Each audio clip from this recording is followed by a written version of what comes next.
Hi friends, ಇಲ್ಲಿ ನೋಡ್ಬೋದು ನೀವು ಈ ಗೊಬ್ಬರ ಕ್ವಾಲಿಟಿ ನೋಡ್ಬೋದು ಆಯಿತಾ. ಇದು ಪ್ಯೂರ್ ಸಗಣಿ ಮತ್ತು ಈ ಮರದ ಎಲೆ ಎಲ್ಲ ಹಾಕಿ ಮಾಡಿರುವಂಥ ಗೊಬ್ಬರ ಆಯಿತಾ. ನೋಡ್ಬೋದು ನೀವು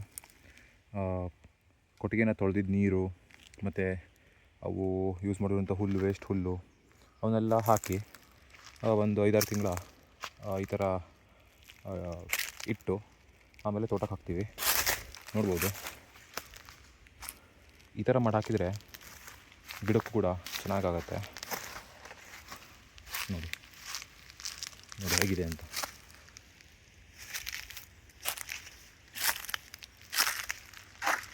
ಇದು ಗಿಡಗಳಿಗೆ ಒಳ್ಳೆಯದು.